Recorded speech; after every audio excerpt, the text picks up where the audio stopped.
G'day, Spurs fans. How are you all doing out there? Welcome to the Tottenham Tirade. I'm your host, Mick. It's a brand new podcast that I've created. I'm going to be taking you through all things Tottenham, or at least my opinion on all things Tottenham. I've been a Spurs fan for the past 20, 25 years or so. Um, I inherited being a Spurs fan off of my old man. He inherited being a Spurs fan off of his old man. And he inherited being a Spurs fan off his old man.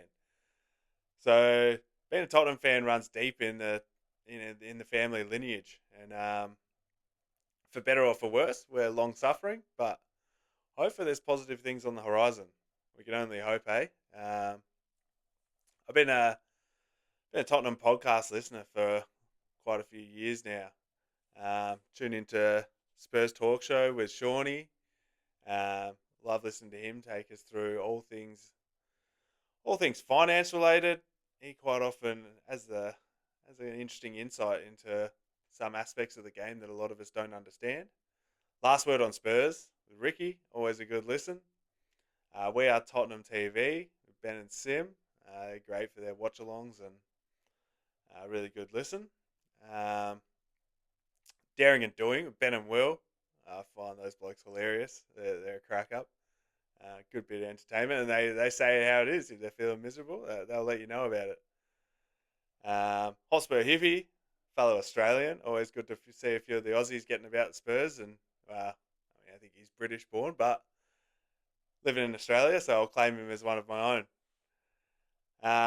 We had an interesting weekend, 1-0 win against United. Got to be happy with the 3 points. Performance, while some improvement, there were still some issues. A bit open at the back at times, a few clumsy moments that created opportunities. United could have easily scored. They could have easily scored a couple. We could have also scored a couple more. I think overall, I think we had the better control of the game. I think we had more possession, more shots, higher XG. So overall, you can't complain too much. Good to see a few of the players back. Ultimately, I think there was a couple of them clearly that made a huge difference to the result of the game.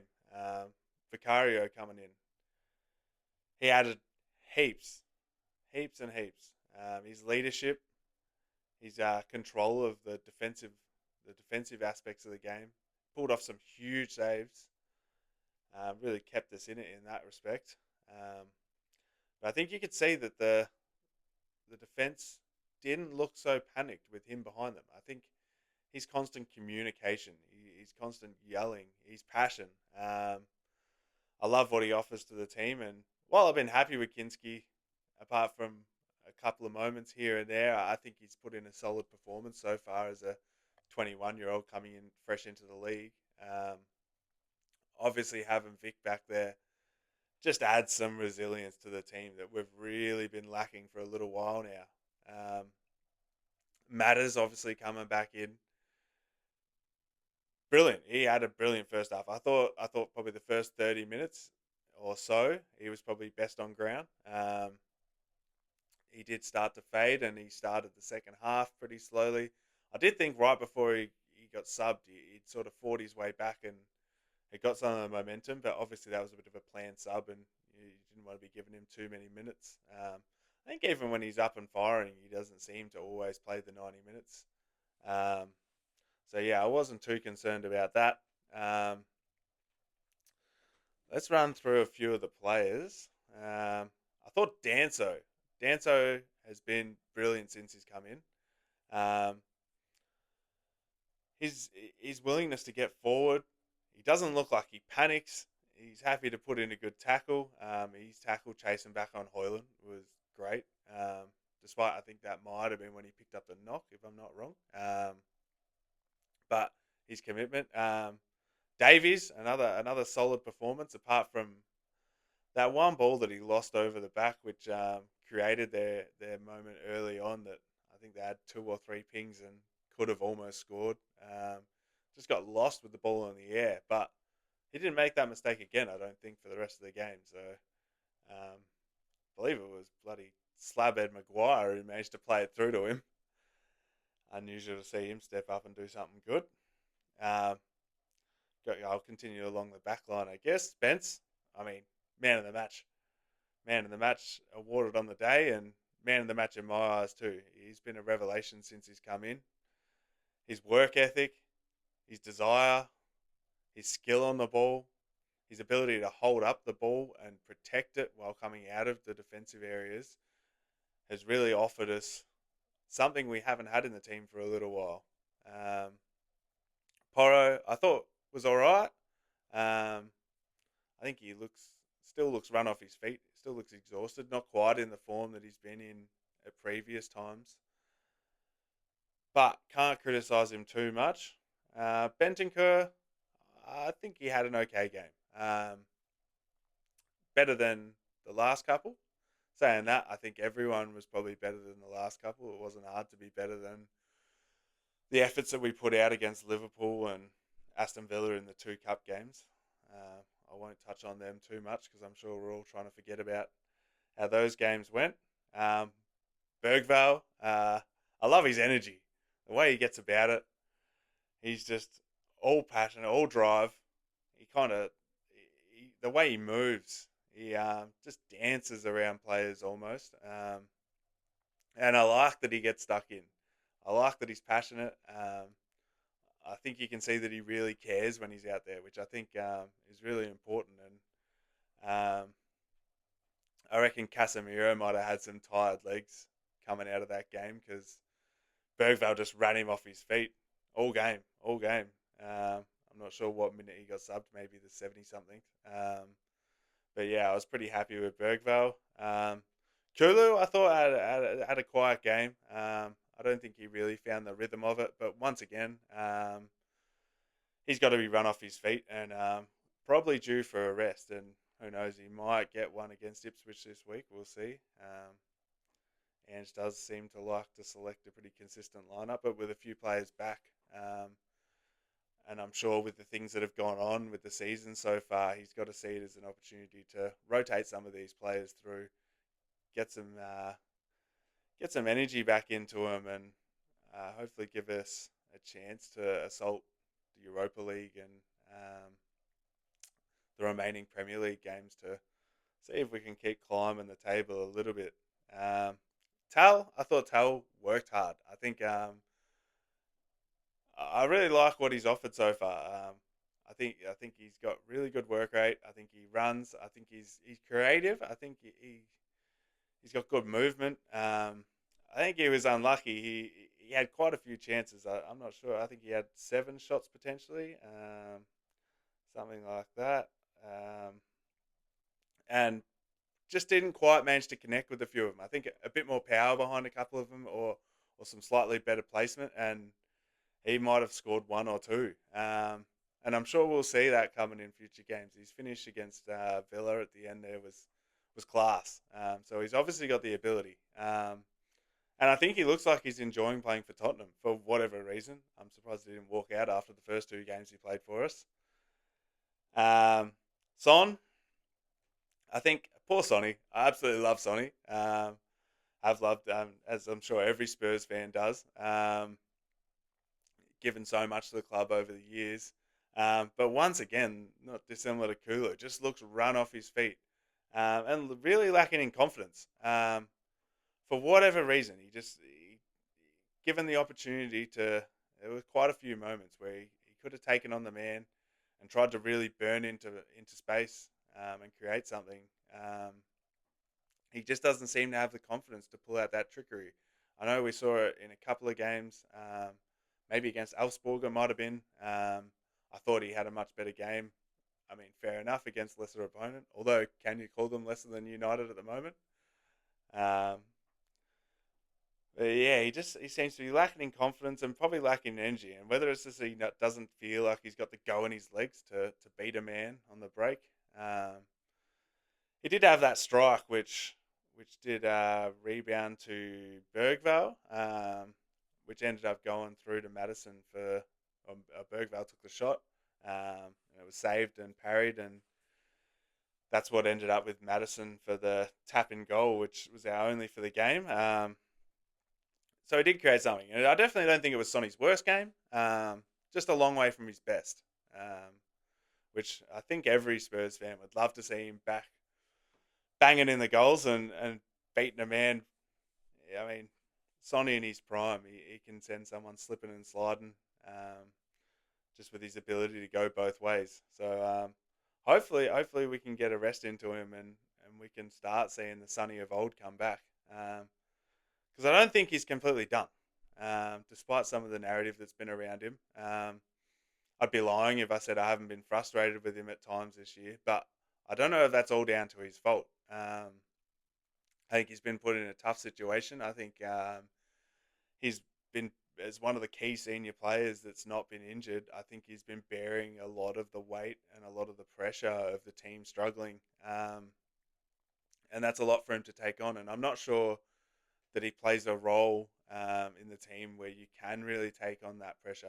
If you're a hard tackling midfielder or a central defender or something that you're the leader that's got to stand up, it's kind of easy for you to put, or a little easier for you to put in some tackles and put your mark on the game. Um, where Sonny's best moments are that they are exactly that. They're moments that he creates rather than absolutely running a game. Um, but I think we can see a lot more out of him, hopefully in the coming weeks. Out of the subs, funnily enough, for the 3 to 5 minutes or whatever he played, Odebert is who excited me the most. I think he looks so nimble. He looks quick.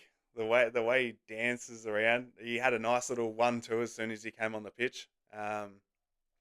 That was really entertaining. I think a little glimpse, just a tiny glimpse of hopefully what he can offer us in the future. Because boy, do we need it! A player that can take on a man and can create space for himself. I think I heard it somewhere. I think he had two dribbles, two successfully completed dribbles in the few minutes that he was on. The only Spurs player that had more than that was Spence across the whole 90 minutes. So that's saying something. And of course, it's against tired legs, but to come back on and that's your first 5 minutes back from injury, I don't think you can have too many complaints. I I don't know that this result eases too much pressure on Ange at the moment. I also don't think he's in immediate danger of being sacked. I thought he might have been a few times this season. I was kind of surprised that he managed to retain his job, and I think I jumped on the phone to my old man a couple of times and said, "What's he bloody doing? How is he still in this position?" And in regards to Ange, I mean, I'm a Socceroos fan. I'm a Melbourne Victory fan, who Ange coached for a season and a half. No trophies at Melbourne Victory for Ange, mind you. Um, Big Kevin Muscat won us the championship the season after Ange left. But I loved Ange in his time with Melbourne Victory. Obviously, a completely different situation in a different league, but did enjoy what he offered, and I like the way he goes about things. I think that a lot gets made of the way he talks to the media, and a lot gets made of his comments. And obviously, when things aren't going well, you're in a bit of a fishbowl situation where there's all sorts of opinions and all sorts of things getting thrown at you, and it's a repeated narrative. And I think you're at a lose lose. Like, no matter what you say, it's going to be the wrong thing until you start getting results, because that's all that matters in the game. Essentially, is you get the wins and it shuts everyone up. If you keep losing, everyone's going to keep talking. That's all that it is, really. Um, on that note, I did get a bit excited after Madison scored the goal, and as soon as he come over and was giving the old shush to the camera, I knew that was directed at Big Roy, um, which I've got no problem with. I love that about Madison. I love hearing him talk. Um, I think he seems like a good lad. I like that he's got some bite and fight in him. I like that he wants to shut people up. The key for Madison is keep replicating it. Don't rest on that, because one performance isn't enough. and we're going to need him a lot. We're going to need him to step up, particularly in some of these Europa League games. But can't argue with the performance on the day, and for his first performance back, it was outstanding. I thought. Um, It'll be interesting to see how we fare after the next few weeks. Big game against Ipswich, big game against City, um, and then I think following that's our Europa League game. Whoever that ends up against, we'll find out in a couple of days.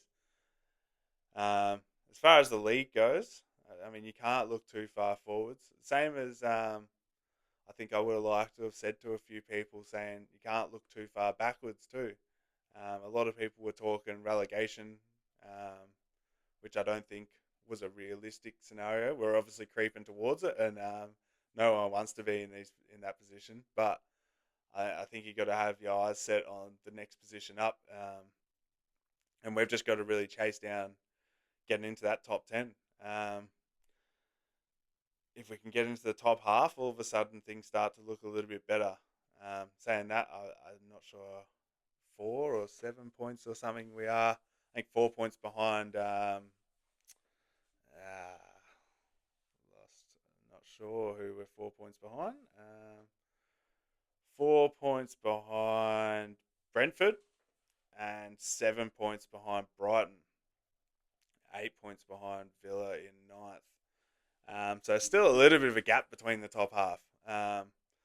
Closing down gaps in the Premier League isn't easy, but as Spurs fans will know, it can be done because we've had some bloody big gaps closed down on us before.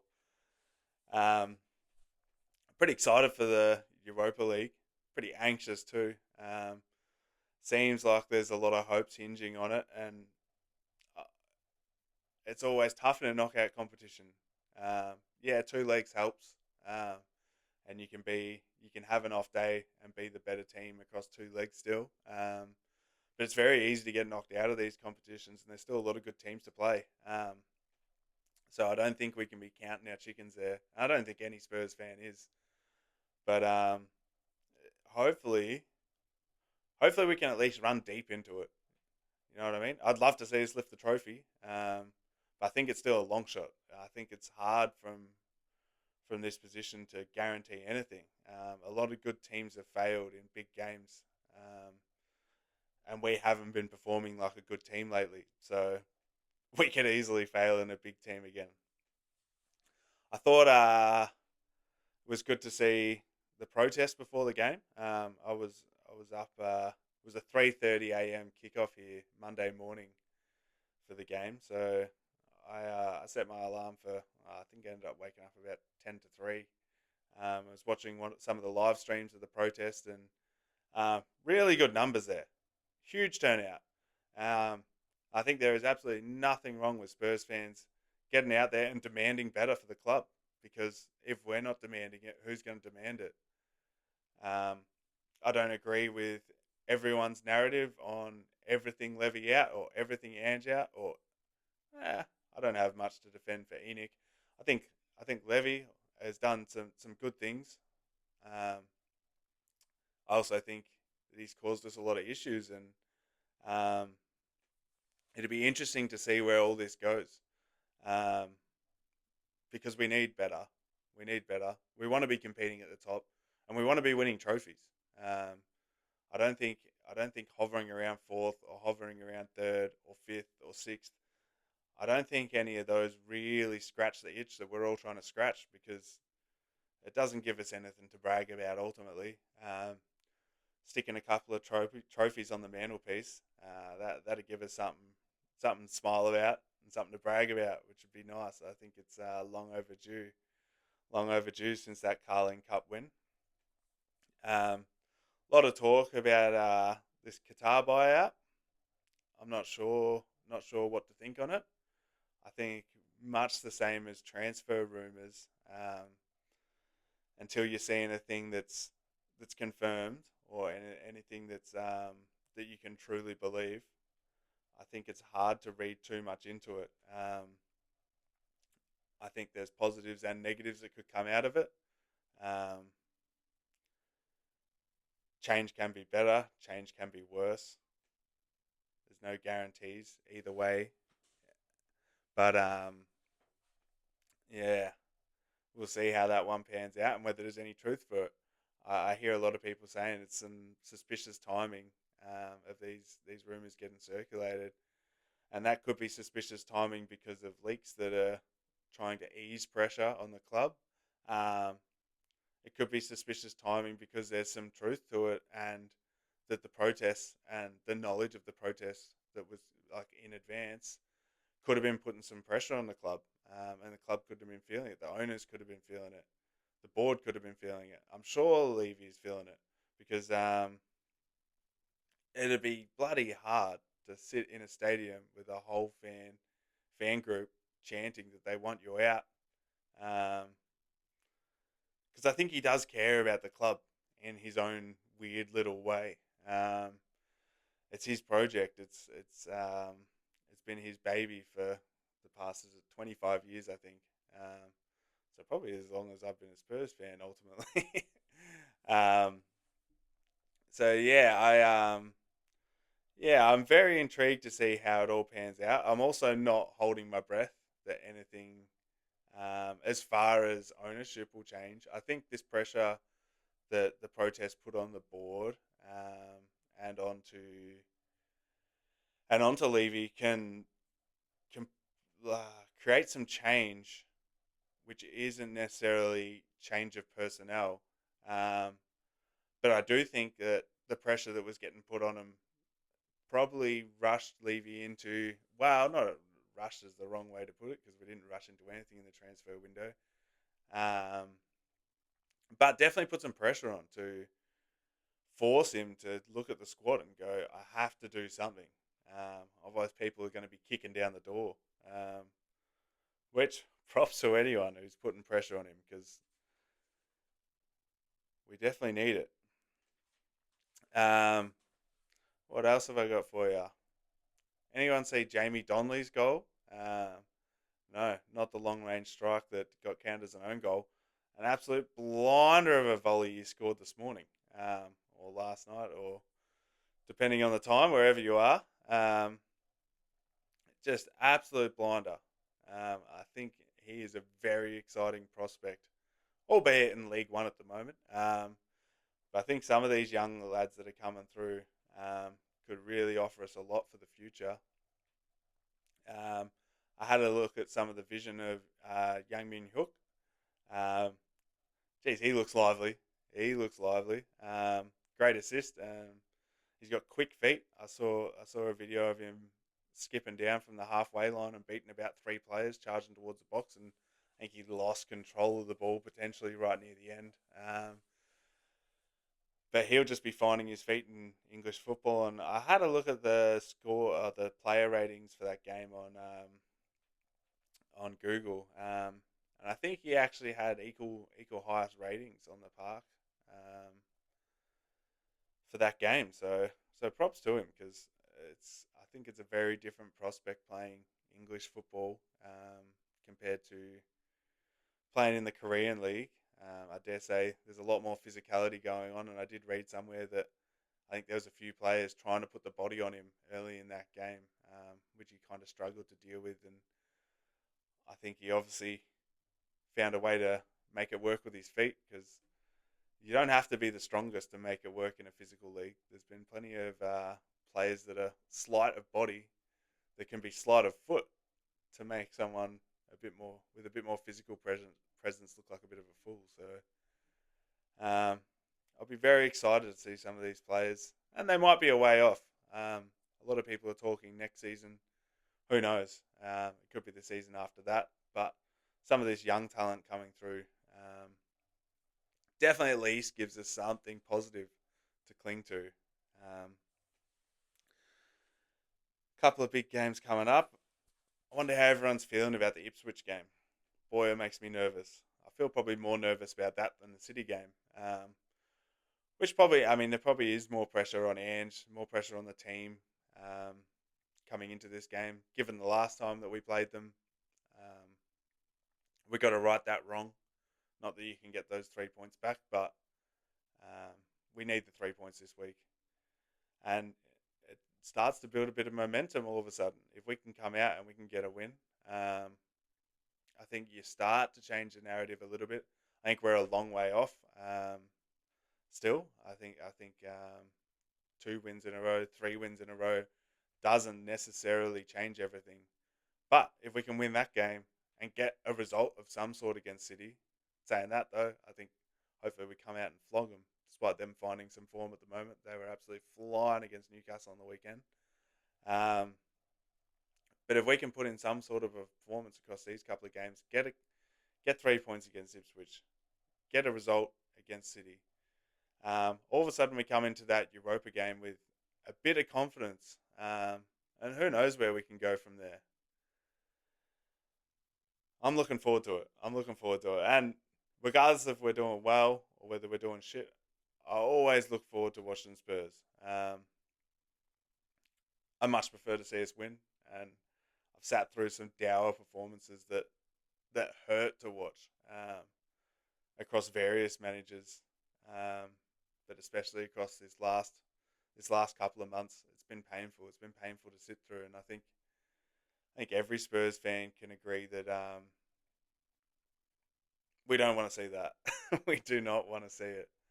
Um, Going back to the protest, I think it was good to see a bit of unity amongst the crowd. I think there's been people speaking out against the club. I think previously there's been a lot of conflict that comes from it, and obviously there's going to be people with differing opinions, which can cause conflict. But we need to be able to have differing opinions where we can discuss these things and come together as a united front regardless. And that was something else I think I did read in the lead up. I read the flyer that was put out by Change for Tottenham, and props to them. It seemed really well organised, and the numbers were huge. There's always going to be some people who are trying to poke fun or trying to hamper the efforts of the people that are putting in the effort. But huge turnout, and it seemed like a real coming together, um, which I think is important. I think if we're fighting against each other, we can't really get anywhere as a club. You need to be able to band together, um, and we are all Tottenham fans at the end of the day. We all want to see the club successful. Apart from some of those people who were saying they wanted to see the club get relegated, so that we could lose Levy and lose Enoch and lose Ange. I don't think that's a way forward. I think we want to finish as high up as we can, regardless of who's in charge. Um, we want to win trophies, regardless of who's in charge. I was never a big Mourinho fan. Um, Anyone who happens to tune in from Australia, I'm a Carlton fan, as you might see up here in Australian rules football. And I drew comparisons of when a rival coach named Mick Malthouse took over the coaching role at our club, and it just felt like the wrong fit. Um, it never felt truly Carlton, and I would say that was how I felt about Mourinho at Tottenham. It never felt truly Tottenham. Um, but if he had have been at the reins for that final, I would have been cheering us on, and if he had have won us a trophy, I would have celebrated that. Um, so yeah, just to touch back on that point, we just got to stick together and fight through. Um, and the fans in the stadium, between the two sections of the protest, the before game protest and the stand in protest at the end, I thought the fans were brilliant. Obviously, I wasn't at the stadium. Fair old journey from Melbourne. But on the TV, I thought it sounded great and really urged the team on. And that's what we need. We still need results on the pitch, regardless of what's going on off the pitch. We need results on the pitch. Um, because that's what's going to give us something to smile about ultimately. And that's all I got for you today. I'll probably try and tune back in um, before the Ipswich game on the weekend and have a bit of a chat about what we think in regards to that, and maybe have a bit of a chat about the expected lineup. Might get a bit of news off of Ange's press conference on the injury front. Hopefully nothing too serious for Danzo, Son or Bentancur. But it might give a chance to give maybe at least Sonny a rest. I hear a lot of people calling for Odeberg to come in. to replace him. I'm not sure. I'm not sure he's going to give Odeberg the 90 minutes off the bat after only playing 5 minutes. I think that seems a bit gung ho given our injury situation recently. But maybe Mikey Moore could come in and do a job off the left. Hasn't had the most looking. I thought he was pretty harshly substituted the other week at halftime. I think he definitely got bodied a few times off the ball. But I also think he offered a bit. I think he runs, he tries to create, and I think he's got some class to him, and the ability to put in a good ball. So that might be an option if we're looking at giving Sonny a rest. But I know Ange doesn't love giving Sonny a rest, so I won't hold my breath. Anyway, that's me. Come on, you Spurs.